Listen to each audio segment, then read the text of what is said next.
আসসালামু আলাইকুম সুপ্রিয় শিক্ষার্থীরা, হাজীগঞ্জ কমার্স কলেজের একাদশ শ্রেণীর সুপ্রিয় শিক্ষার্থীদেরকে জানাচ্ছি আমার শুভেচ্ছা। নোভেল করোনা ভাইরাস তোমরা অবগত আছো, তার জন্য সারা বিশ্ব যেরকমভাবে ক্ষতিগ্রস্ত হচ্ছে, ঠিক তেমনিভাবে বাংলাদেশও তার বাইরে নয়। এজন্য আমাদের সবার উচিত সরকারের নির্দেশনা মেনে চলা, স্বাস্থ্যবিধি মেনে চলা। অবশ্যই আমি আমার শিক্ষার্থীদেরকে বলবো, অবশ্যই ঘরে অবস্থান করবে, কোনোভাবেই ঘরের বাইরে যাবে না। Please stay safe at your home. Thank you.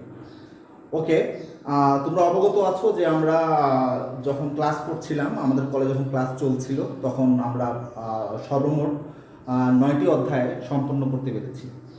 তো আজকে তারই ধারাবাহিকতার কারণে 10ম অধ্যায় যে লেআউট এবং বিন্যাস যেই অধ্যায়টি আছে, সেই অধ্যায়টি নিয়ে আজকে আমরা আলোচনা করব।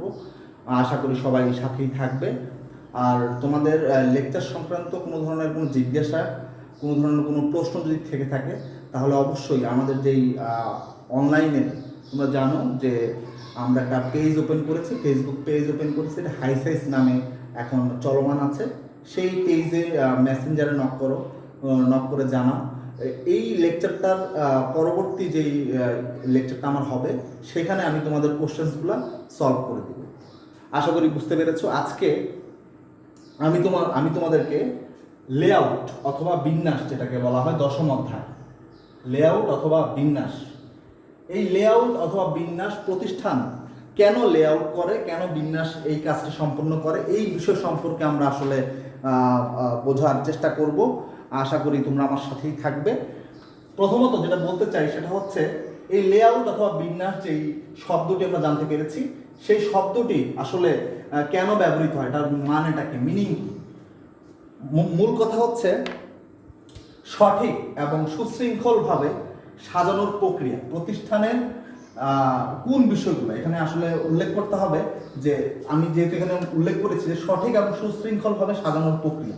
এখন এই যে প্রক্রিয়া আমি সম্পন্ন করব, কি সঠিকভাবে, কোনটা সুশৃঙ্খলভাবে আমি আসলে সাজাবো, সুসজ্জিত করব, সেটাই হচ্ছে মূল বিষয়।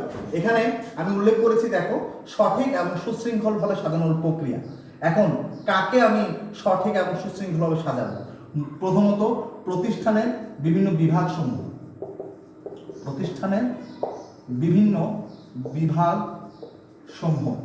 কোশ্চেন কোড বিভাগসমূহ প্রথমে পর্যায়ক্রমে লিখে যাচ্ছি, তারপর আমি এগুলা বিবরণ দিব।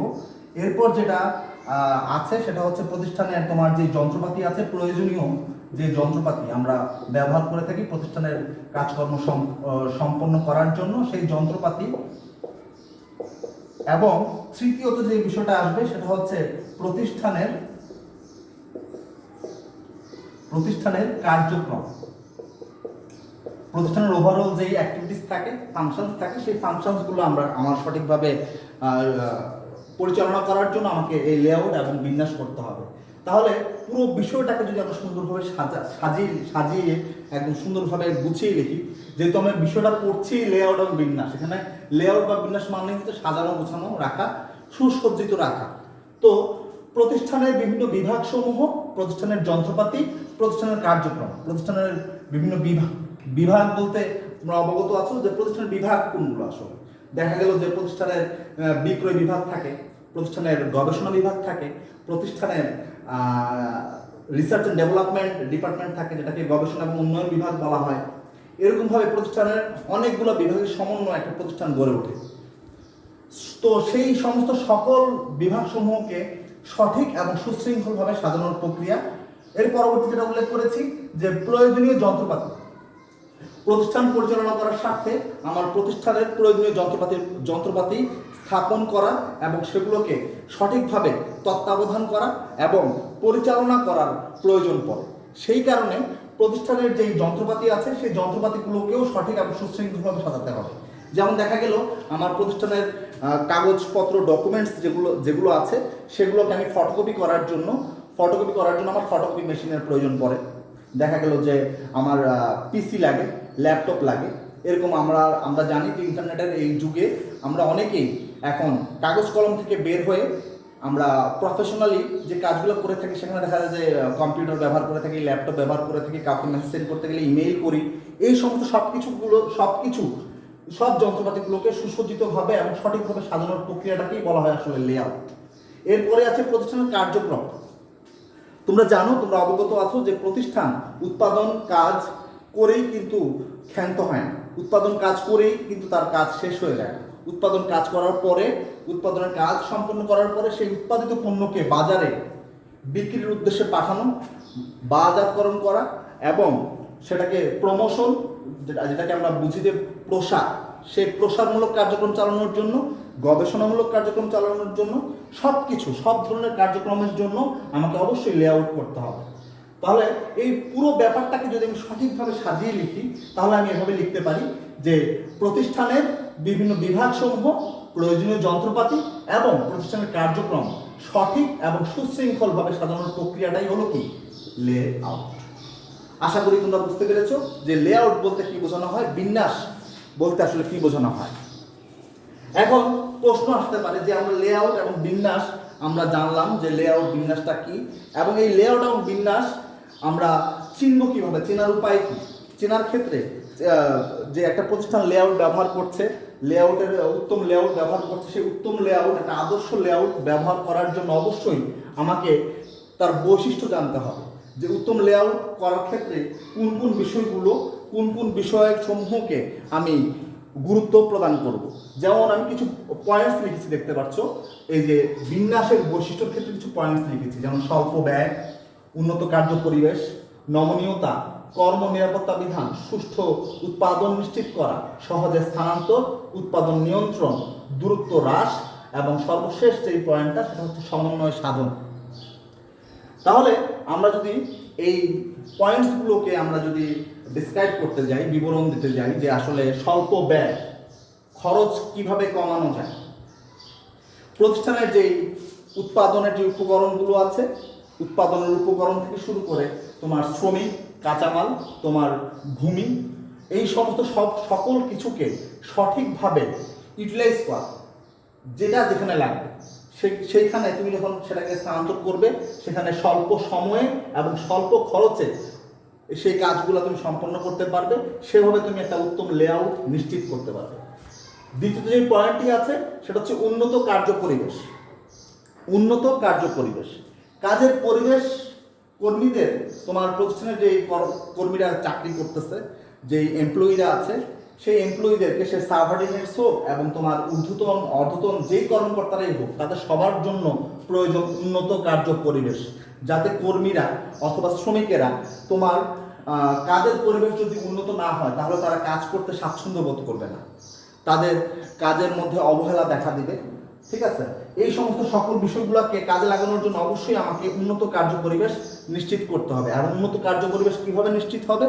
যখন তুমি তোমার পরিবেশটা, এনভায়রনমেন্টটা, ওয়ার্কিং এনভায়রনমেন্ট, কাজের যে পরিবেশটা আছে সেটাকে সুশৃঙ্খলভাবে সঠিকভাবে সাজাবে। কোন প্রতিষ্ঠানের কোন কর্মীরা কোথায়, কিভাবে, কখন কাজ করবে, সেই সমস্ত সকল কিছুকে তোমাকে সঠিক এবং সুশৃঙ্খলভাবে সুসজ্জিত করতে হবে। তৃতীয়ত যে পয়েন্টটি আছে সেটা হচ্ছে নমনীয়তা। নমনীয়তা তোমরা জানো, অবগত আছো যে নমনীয়তা শব্দের অর্থ আসলে কি? তোমরা জানো নমনীয়তা মানে হচ্ছে পরিবর্তনশীলতা, পরিবর্তনশীল।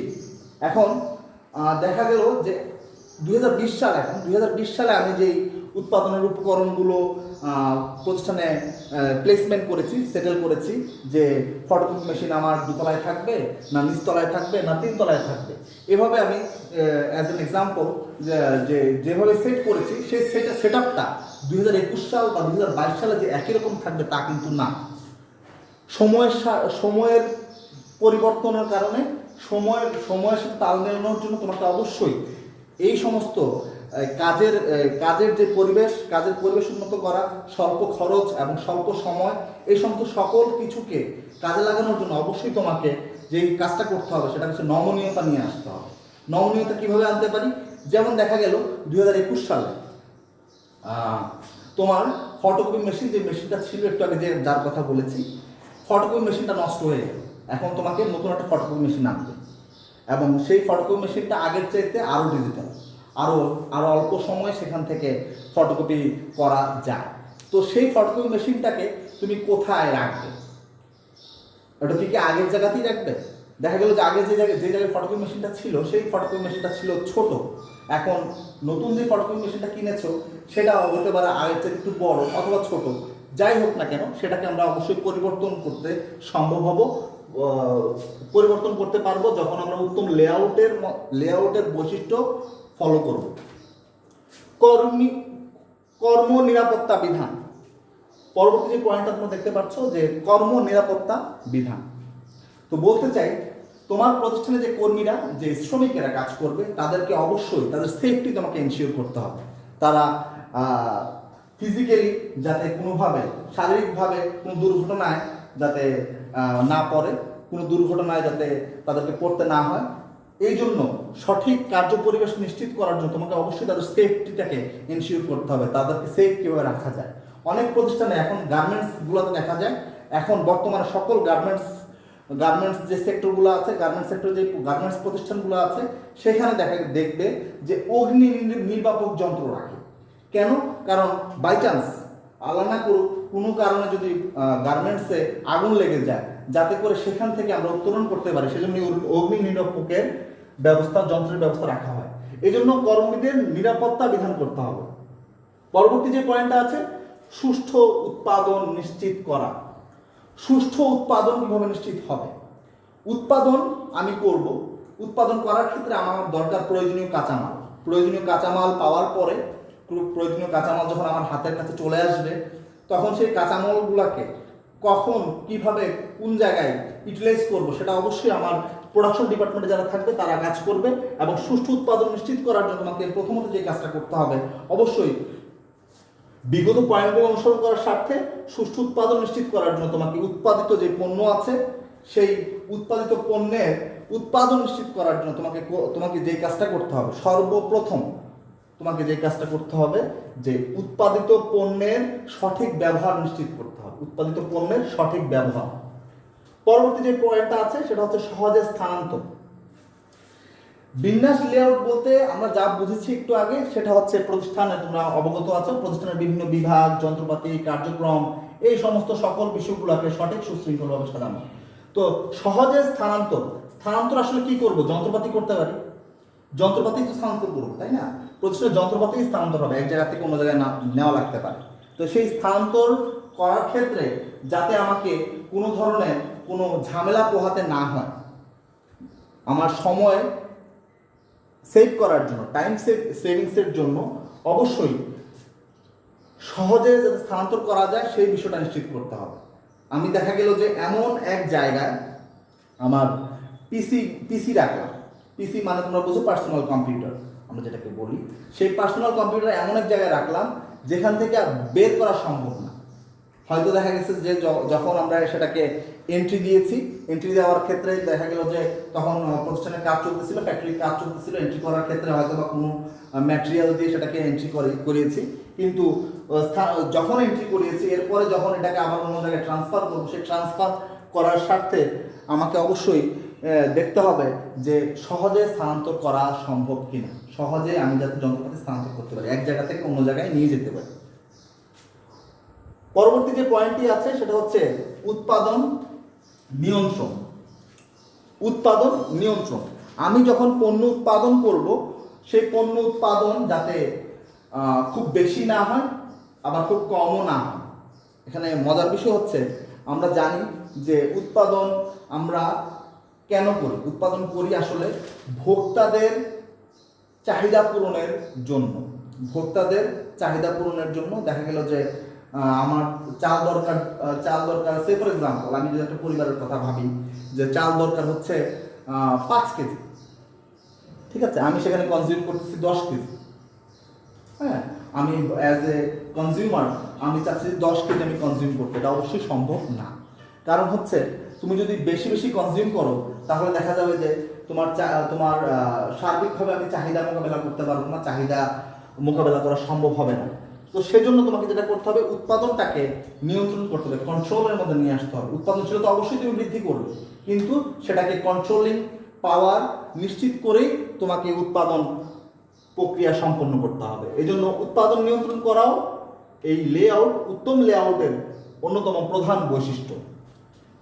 পরবর্তী যে পয়েন্টটি আছে দূরত্ব হ্রাস। দূরত্ব হ্রাস। দূরত্ব হ্রাস মানে আমরা বলছি যে দূরত্ব কমানো, হ্রাস মানে হচ্ছে কমানো। তো দূরত্ব আমি কিভাবে কমাবো?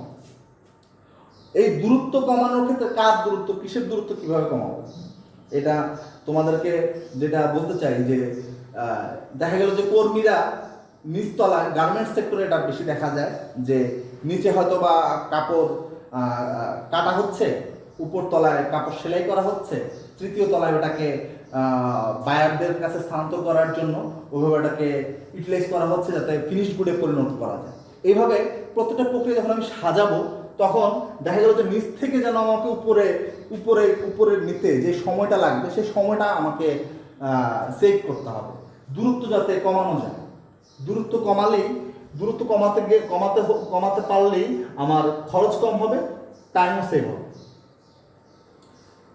শেষে যে কথাটা পয়েন্টটা উল্লেখ করা আছে, একদম সর্বশেষ যে পয়েন্টটি সেটা হচ্ছে সমন্বয় সাধন। সমন্বয় সাধন, সমন্বয় সাধন মানে আমরা কি বুঝি? এটা একদম সোজাভাবে যদি বোঝাতে চাই সেটা হচ্ছে দেখা গেল যে কোনো প্রতিষ্ঠান পণ্য উৎপাদন করার পরে সেটাকে বিক্রি করার জন্য যখন মার্কেটে প্রেরণ করে সেখানে লাগে হচ্ছে বিক্রয় বিভাগ, সেলস ডিপার্টমেন্ট। তো বিক্রয় বিভাগ যখন বিক্রয়ের কাজ সম্পূর্ণ করে, তারা কত বিক্রয় করেছে, কত তাদের আয় হয়েছে, সেই আয়ের হিসাব জানার জন্য তারা অবশ্যই অ্যাকাউন্টস ডিপার্টমেন্টের কাছে যায় তাদের ক্যাশ হ্যান্ড ওভার করার জন্য, যে আমি এত টাকা বিক্রি করেছি, এই হচ্ছে ক্যাশ টাকা, এই ক্যাশ টাকা আপনি জমা রাখেন, অথবা আমার ক্যাশ টাকা লাগবে উত্তোলন করার জন্য। এই সমস্ত সব কিছু সমন্বয় সাধনের প্রয়োজন পড়ে। দেখা গেল যে অ্যাকাউন্টস ডিপার্টমেন্টের সাথে সেলস ডিপার্টমেন্ট, আমি যে কথাটা প্রথমেই উল্লেখ করেছিলাম, প্রতিষ্ঠানের বিভিন্ন বিভাগ, আমরা জানি প্রতিষ্ঠানের বিভিন্ন বিভাগ রয়েছে, ক্রয় বিভাগ, বিক্রয় বিভাগ, উৎপাদন বিভাগ, ঠিক তেমনিভাবে মানব সম্পদ উন্নয়ন বিভাগ, এরকম বিভিন্ন বিভাগের সমন্বয় যেহেতু একটা কোম্পানি, একটা প্রতিষ্ঠান গড়ে ওঠে, সেখানে প্রত্যেকটা বিভাগের সাথে সমন্বয় সাধনের প্রয়োজন পড়ে। সমন্বয় সাধন আমার প্রতিষ্ঠানের কর্মীদের ক্ষেত্রে সমন্বয় সাধনের প্রয়োজন আছে। প্রতিষ্ঠানের কর্মীরা যেভাবে কাজ করবে, কাজ করার ক্ষেত্রে সমন্বয় সাধনের প্রয়োজন আছে। কারণ দেখা গেল আমি কাজ করেছি কিন্তু আমার বস জানে না যে আমি কি কাজ করেছি। তো বসকে, আমার যে ঊর্ধ্বতন যিনি কর্মকর্তা আছে, আমার যে ম্যানেজার আছে, সেই ম্যানেজারকে অবগত করতে হবে। আমার সেলস আমি কত করেছি আজকে, আমার বিক্রয়ের পরিমাণ কত, সেটা সেলস ম্যানেজারকে জানাতে হবে।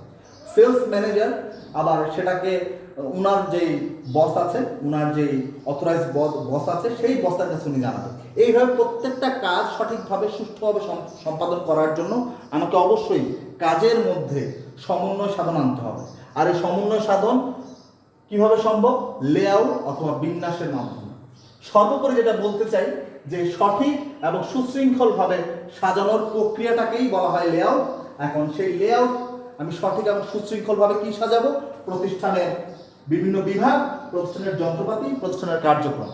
প্রতিষ্ঠানের বিভিন্ন বিভাগ, যন্ত্রপাতি এবং কার্যক্রম, এই তিনটা বিষয়কে আমি গুরুত্ব দিয়ে যখন সঠিক এবং সুশৃঙ্খলভাবে সাজানো গোছানোভাবে, সুসজ্জিতভাবে সাজিয়ে গুছিয়ে রাখবো, তখনই প্রতিষ্ঠান একটা উত্তম লেআউট পাবে এবং সেই উত্তম লেআউটের কারণে আমার উৎপাদনশীলতা বৃদ্ধি পাবে।